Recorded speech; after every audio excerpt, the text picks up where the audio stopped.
studio of Marie Gibbons, and I cannot tell you how excited I am that we have the opportunity to get this brilliant artist as part of our online class.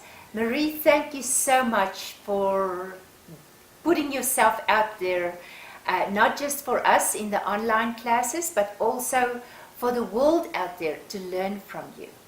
Thank you. We're standing here in front of some of her excellent work. Many times, if we think about acrylics, you may think about Hobby Lobby or Michael's. And for those of you that's in different countries, those are hobby stores that you find everywhere in the United States. But Marie succeeded in taking those everyday craft-like materials and she turned it into a complete art. So she took the craft of clay and she bring it into the painting medium, the two, she combined that, and what you're seeing here is exactly that. Marie, I want for you to start and just tell me, how did you come about to do this? So when I began working with clay, I was working in raku firing, and I loved it. I loved the surprise elements of it, the not knowing what you're going to get, the playing with fire was very cool too. And after about 1.5 years, though, I started wanting more colors in my work, and that was a little difficult to do with raku. The palette is fairly limited as to what kind of colors you're going to get. So I played for a little bit with some low fire matte colors and didn't really enjoy that process because I couldn't really work with the color as it was happening. It had to leave me and go in a kiln. Then I had to hope when it came out of the kiln it was what I wanted. And so I found it kind of frustrating. So I started brainstorming what could I do to get what I want. And basically that's kind of been my mantra, that the ends justify the means. And so I looked to other mediums. I was familiar with working with acrylics, and so I thought I would explore that factor with my clay work. One thing that I did not want to lose, though, was the carbon trapping that happens in raku. And carbon trapping, for those who aren't familiar with raku, when you fire that way, you take your work out of the kiln and it's red, white hot, you know, and you're taking it out with tongs and putting it into a combustible, so there are flames and fire and smoke. And then you close the container and you let all that smoke and heat run around your piece, and that's what makes color flashes and things like that. But most importantly, that's where carbon trapping happens. And so any area, like if you were to look here, all this dark, this black that's in there, that would be carbon. That's simulating carbon that is trapped on a piece in a raku firing. So if I can stop you right there. So you simulate it now. Right. It's not the actual thing anymore. No. So you started developing a technique in which you that I could save what I loved in raku, Fantastic. and I wasn't willing to give that carbon trapping up. And so I had to really brainstorm and play with how will I accomplish that. And that's kind of how my technique of post-fired finishing was born, by first laying down black and then wiping it off so that the black stays in all of the little crevices and in the nooks that you can't get to clean it off. That's where smoke would land and stay. And then on top of that, then I start to layer thin colors of acrylic. Okay. And this, I think, knowing a little bit about raku, I've done some myself in the past, I think this is actually, I almost want to say, a more friendly way of getting the black in. Because, and of course, you know, you can do the naked raku in which you put the slips in different areas. Right. But you will not get the same natural shadowing that falls into this. And I think this is where other artists and even people that's working with other clay mediums or found objects, I see if you look up here, your mind is broad open for all different kinds of found objects and stuff. And I think that's where a lot of people will find a lot of value from learning from you. I think it, excuse me, I think it is a very, very good technique For those who are doing non-functional work, you of course could not do this on dinnerware or anything that holds water or holds food. It is not meant for functional pieces. But for non-functional work, purely decorative work, it's an excellent technique because it allows you to work through the coloring process and adjust it as you need it, when you need it. It allows you to get things that you might not be able to get through fired finishes. And for me, in the beginning, I felt like I was doing this because I didn't want to go through firings and all of that. And I've also realized over the years, because it's been about 20 years I've been finishing this way, that it allows me to remain being intimate with my work for much longer. Because when you glaze something that takes you, half hour, maybe an hour, then it goes in the kiln and you see it 15, 20 hours later, my hand is always on my work. It's immediate. It's immediate, but I'm holding it. Yes. And, I work in a small scale, and that is a large reason why I work in a small scale, because I enjoy being able to hold a piece in my hands. I can hold it. I can look at it from all ways. I have my hand on it. And there's something important about that to me. There's that relationship that I have with my work while I'm working on a piece. And adding color, if I don't like what's happening, I can kind of stop and evaluate and change it. I can highlight an area. Maybe this hair seemed too flat and brown to me, so I could bring in some wisps of lighter golden colors onto it. Some reds are in it, and that's all just layering really thin acrylic paints over each other and building that color up. So instead of mixing paint on a palette, I'm layering it on a piece. If I don't like it, it's not ruined, it's just not finished. You were saying that this is not functional pieces. Right. So what we really would like to explore with this is that if you say it's not functional, you really say that it's not utilitarian. You cannot eat off of it. Right. But it do have a function. And for those of you that like theater, I want to show you a little bit of this. I've seen theater going around in your place all the time. Tell me a little bit about the theater, or what you see as the real function in your work. Theater is, I like that word, and I also like that you say function and leave that kind of open, because I've always kind of played with that myself. Here I'm used to hearing functional work for utilitarian work, meaning that it is going to be dinnerware or things that have a use. Sculpture has a function. It has a function in our life. Art has a function. However, we tend to not use that word for it, so I'm glad to hear you use it.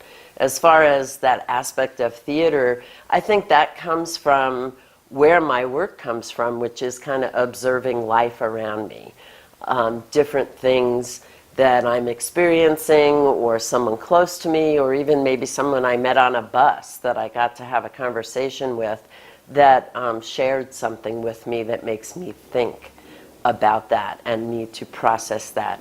For me, art gives me that chance to analyze something, to look at it from different directions, to maybe laugh at it, or to be sad with it. So all of what you're saying as theater is really performing those things for me. It's helping me look at it. These pieces, for example, I call my pinheads, and they hold vintage hat pins. And handmade pin cushions that are put in after they're fired and painted. I cut the holes in them, so you can see on this one. These are slip cast and altered pieces, so I use a commercial doll mold, and I like playing with molds every once in a while, largely because I like to combat the idea that molds will be perfect. So I leave the seams show. I leave things on that would be cut off. So the contradiction. That contradiction of, because it's a mold, we assume it's going to be perfect. And I really dislike the word perfect, as I think you do too. We've had conversations that we should not strive for absolutely no mark of ourselves in something or no mark of something being handmade.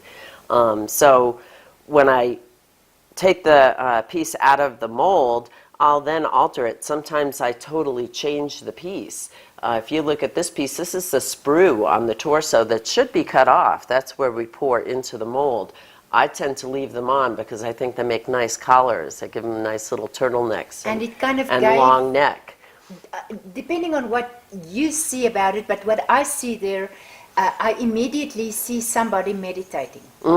Yeah, I think this particular piece, this particular face, I love, and I call it my Zen baby because I think she's just very, very self-aware and very meditative, and I love that face. So I reuse a lot of the same molds, but these are all the same exact mold. Yeah. So you can see I detail each face separately and fine-tune features and things like that.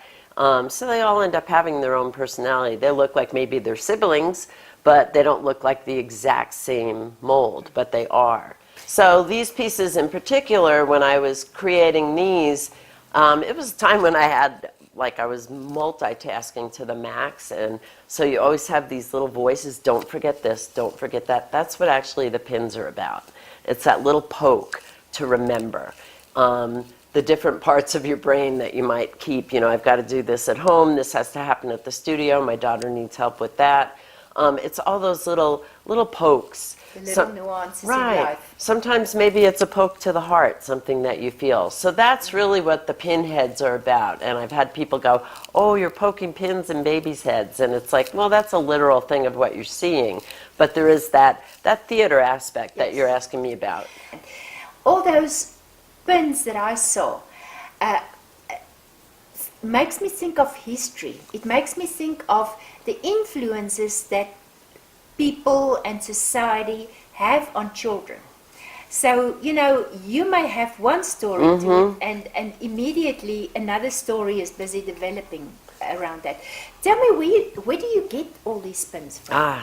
Well, first let me thank you for voicing another direction, because I think that's most important in art. I really dislike when an artist has only one explanation for their work. I really feel that art at its best can be interpreted in many, many different ways, and many different people's stories can go into it. And so I love when I hear somebody else go, this is making me think of this situation in my life. As far as where these things come from, I include a lot of found object in my work when I can.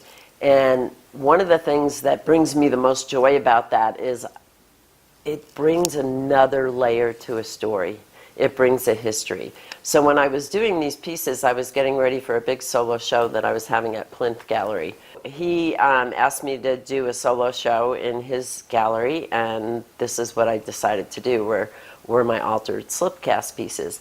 So I wanted only vintage pins. You know, I had people say, well, you could replicate these, you know, just get long pins and put fancy beads on them. And I was like, no, that just won't work for me, because it won't bring that history. It doesn't, you know, these all have spots and chips and rusted parts to their pins, and that's all part of who they are. The wear and tear of life. So I was on eBay, I was in every antique store I could find, and it took me probably about 3 months to collect what I collected. And they're not cheap, you know. Hat pins, vintage hat pins can go anywhere from $3 to $15 for one.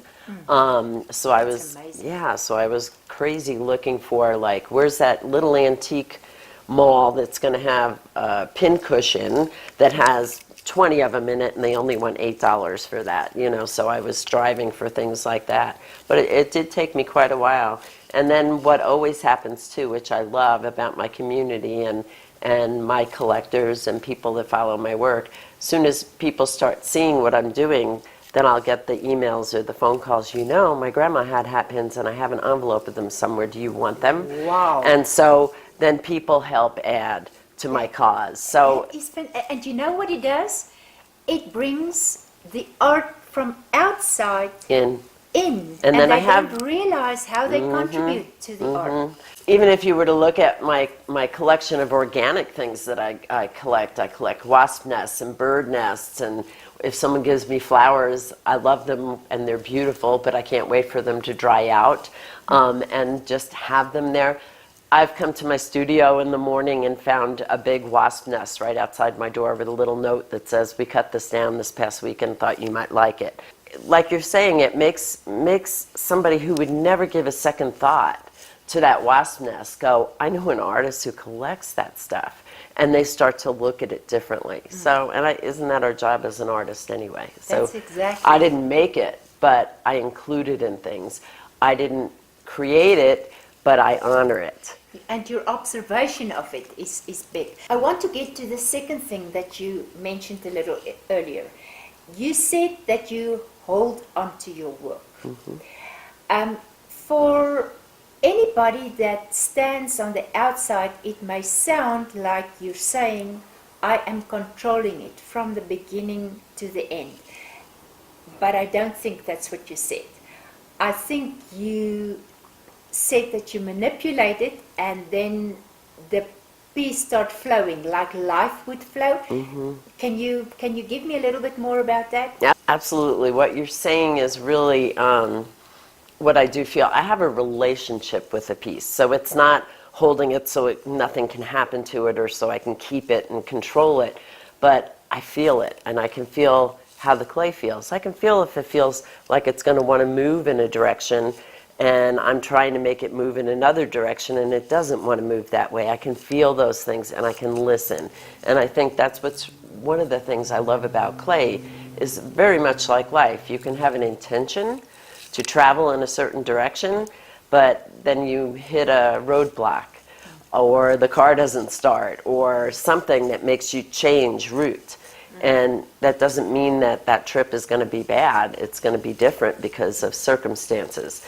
Clay is a circumstance. Yeah. It can get too dry, it can get too wet, it can not want to hold in a way you want it to hold. And so by holding it and by having that relationship with it, I think I hear it so much clearer. And you adjust with the circumstances. And I work of with it, yeah. I mean, you try to tell your piece what you want it to be, and it tells you back what is possible. That's right. And it's important to listen. I see a lot of artists push that and go, well, it doesn't want to stay here, and they keep pushing it and pushing it, and then, oh, it broke. Or it becomes intentional. Exactly. I want to switch gears for a second. I've heard a lot this past weekend from you about this place that you're renting here, and it's fairly expensive for any artist to be in a place like this. And I would like to tap your expertise a little bit about how you keep the business going.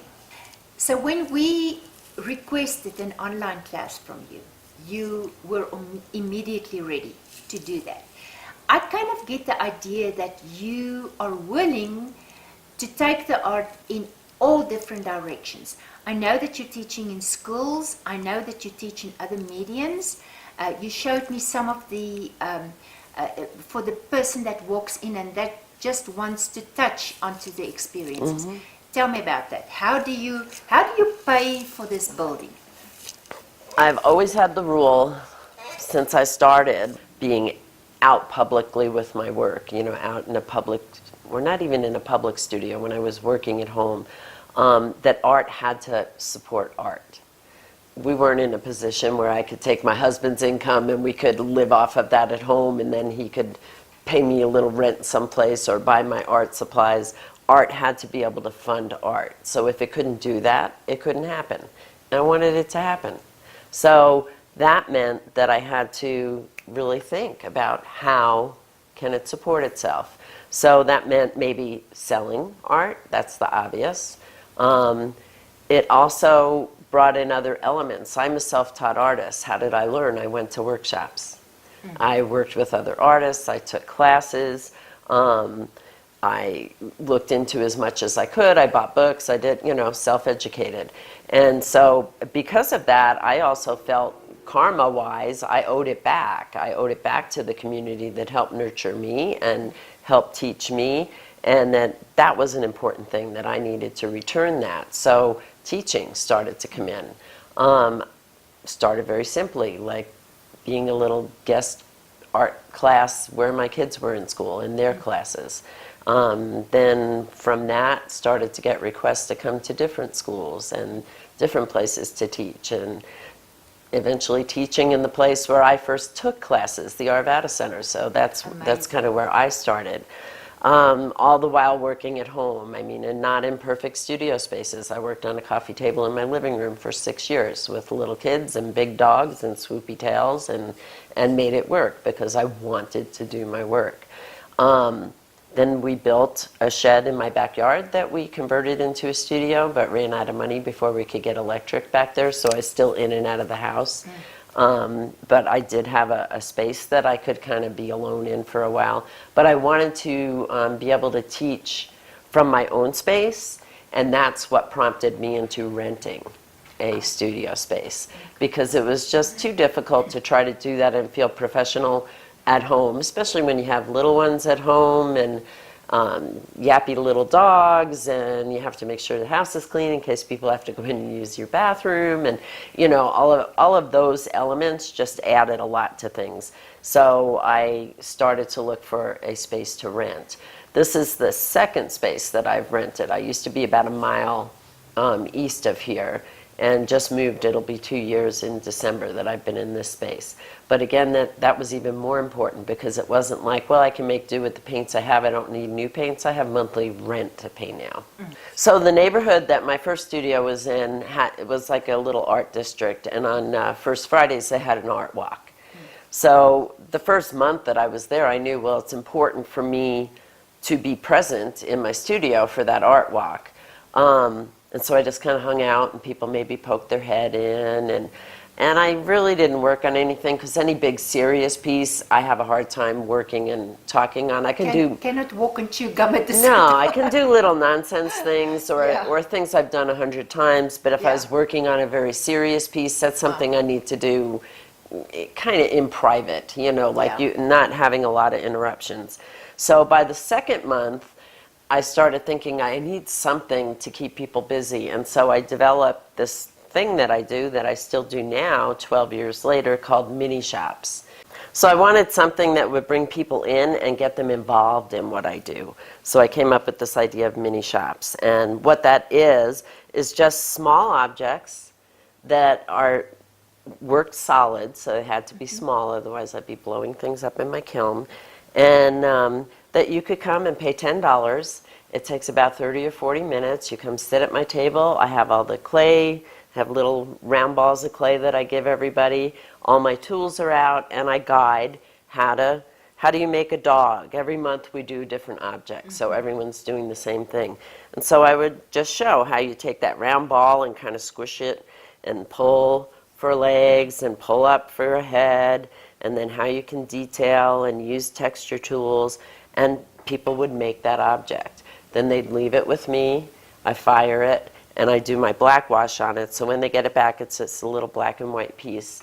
And I have people that have been coming and doing that for like 10 years. That is amazing. I'm going to steal that idea from you. In fact, I did start letting people come in and create a bowl with me in the past. But I think the object specifically is maybe a very nice idea specifically for children.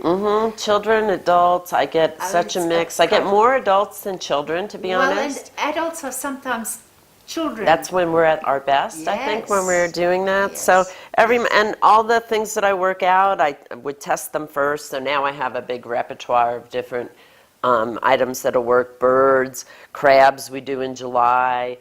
Just things that are going to be really easy to make a few lines that are going to show what that piece is, and then the texture. And what it is I feel it's important because I'm providing a safe place for somebody to come and be creative. They don't have to be a major artist.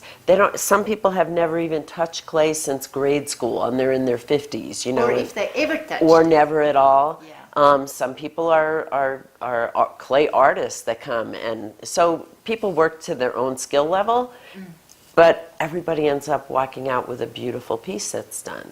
So, and from that, then I maybe pick up people who are interested in my work that will buy work or want to take more classes because now they've touched the clay and that clay bug, they kind of want more of it. And so it works in many, many ways. I've had is, sometimes it might be slow night. I only have 5 people stop. One of my most popular, and I don't have an example to show you, is turtles. And one time when we did turtles, keep in mind I only do this from 6 to 9 on that Friday evening. 58 people made turtles in 3 hours. Wow.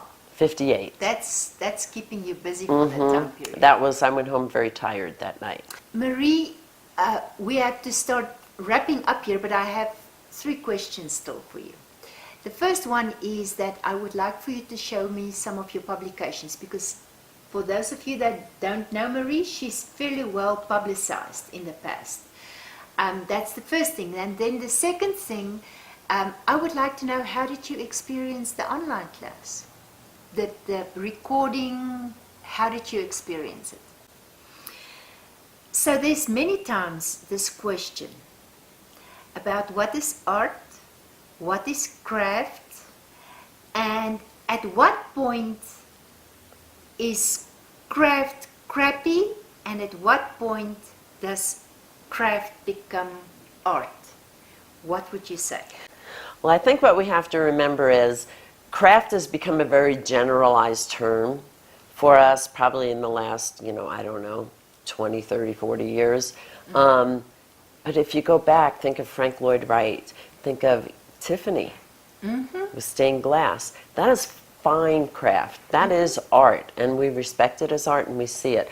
Craft to me is maybe more calculated art.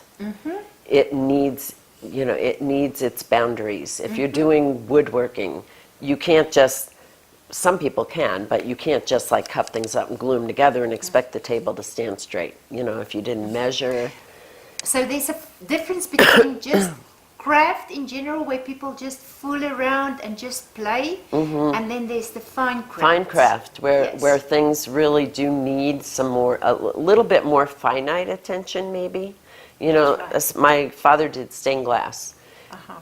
You miscut one piece of glass, it'll throw your whole pattern off. Yes. When we're painting or making something in clay, if it's not exactly square, often that does not affect what we're doing.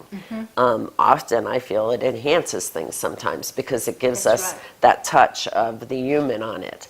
But fine craft is more calculated. It's more fine-tuned and finite in how it needs to end up. And so I think we need to remember that, because we've become a society that looks at craft as what we keep our kids busy with, what we do when we're bored. Art has become very loose in my mind too in society, because I can buy art at the dollar store, right? I got a little vase, all the mass production from China and things like that that we can pick up. And there are a lot of people in society that feel they have art in their homes because they bought it at Target or, Walmart, or it's just a mass-produced decorative piece. That does not mean it's art. Same thing with craft. Craft, we tend to think of as something to keep ourselves busy or our children busy or to tinker with, but don't forget there is fine craft. And so would you agree with me if I say that you first have to master the craft before you can move on into, let's first get to the layer of fine craft, and many times a craftsperson also becomes an artist, because it's like knowing the language of the art, the craft, the learning of the brush strokes, the learning of the modeling of whatever, learning how to work with the acrylics that you have in front of you. Because the only difference really between acrylics in my mind and oil is the one slow dry, where the other one dry faster. The one needs an oil basis to work with, and the other one is water-based. Is that right? So there's no real big difference between the two, and maybe price-wise there may be some differences. And I think there are some of these craft paints that may be cheaper than others, but so is oil paints. You get the more expensive and the cheaper ones, and I think in the end it is not the price that's confining what it is is what the artists make of it. That's making it into whatever it becomes in the end. Totally agree, and I totally agree with what you're saying as far as be familiar with your medium. You know, you need to learn what it can do Yes. before you can mess with it. There are those happy accidents that you didn't know you shouldn't do Yes. this, and something great happens, but then it's also good to know that background of why it shouldn't have worked and what did you do maybe that made it work. So yeah, I totally agree. We should always kind of explore a medium and see and learn about it. Like you talk about your porcelain too. Learn about how it fires, how it's made, what are the differences to it. Learn about paints you might use. The paint that I use, and I will always say you want to get the craft quality paint. So an example, when I give a supply list to students, I will tell them buy craft paints. I will also always follow that up with, that doesn't mean you're buying crappy school grade cheap paint. That means you're buying a paint that is created for fine craft work such as toll painting and stenciling, which needs a thinner consistency of paint. And tube paints for what I do are a little more challenging to liquefy because I'm going to dilute my paints. Craft paints are already liquid. So it's like the difference of taking heavy cream and thinning it out to taking toothpaste and thinning it out. You're going to have a harder time getting an even consistency to that toothpaste. But the heavy cream, you kind of whisk that and that'll liquefy much easier. So that's why I work in a craft paint, but it doesn't mean it's a bad paint. There are some that I don't like. Many times when I create pinch pots, I ask the question, is this a beginner's piece or is it a good place to begin? And I think a lot of it applies to what you are working with. You start out with something that many people may think that it's not that valuable until they know the medium and start realizing what's going into it. And if I can get the camera to zoom in on this face that she's got here. The other day I mentioned your work to my daughter, and she's got the most beautiful babies. And I told her, I said, you succeeded with your paint. You know how sometimes you get this translucent look on a baby's face? And of course this is not the same color, but the representation of the color. You almost succeeded, or not almost, you succeeded in bringing a translucency out by the way that you apply the layers of color onto this. So Marie, I want to congratulate you. I think you are so successful with the making of your work and knowing your medium, which if I know you're going to work on this piece a little later today because you still have the final touches on your online class. Right. So maybe this is a good time to ask you, how did you experience the online class this far? I know you did that before, but how did you experience this one? I have to say it's so wonderful to have somebody else involved in doing something like this, because I have done them before where I've done everything by myself and setting up, you know, my iPhone leaned against something and having to repeat myself. So having Chris here and you here and having the help and your expert eyes, because what you've been doing has been done so well. So I've been really, really happy to be a part of it. And I feel really good about what we've done. I hope that people that view it feel really good about it too, and feel the possibilities, because I think that's the biggest thing that I give when I teach about post-fired finishes: permission. You have permission to do something you didn't think you were allowed to do. And you have permission to experiment with that and put your own touch on it. And if you think that, you know... And you're giving them a beginning place. Right. And where they can start going into their own direction. I want them to think. I had a woman one time in a physical class that I taught that emailed me a couple weeks later and said, I thought I would see what would happen if I put buttermilk on my bisqueware and kept it in the car, in the hot car for a couple of weeks to see if it would mold. And so, which sounds so ridiculous, Was but I she was successful? she didn't get anything. I was so proud of her for trying that. Yes. Because she was thinking. She was Yes. thinking, well, I want to try to get a natural organic finish to grow on my clay. And the door is that opened. I mean, it's clay. We're not eating off it. We're not drinking from it. We're not cleaning it in the dishwasher. It is a piece that we are trying to convey a story through, or convey feelings through, or make comparisons to nature, or whatever that might be. And like I said earlier, the ends justify the means. Whatever ends you need to bring in to get that finished look, you should experiment with those, and you should find them. And when you find something that works, as I did with acrylics, that's your reward. So Wonderful. permission. You have permission to do what you think you're not allowed to do. You are in it for roughly 20 years. A little more. Where on from here? You're giving out a lot of your information and your knowledge now, and you have to stay ahead of the pack. And I'm sure you started thinking on where on from here. Well, you know, there's always the things that I don't share in a class. I'll talk to you about my slip cast and altered work. I have yet to decide I would teach a class on slip cast and altered. That's kind of my fine art end. Okay. So, you know, I do share a lot, and I do see pitfalls of that sometimes, as you probably do too, when you go to a show and you see your work and you didn't make it.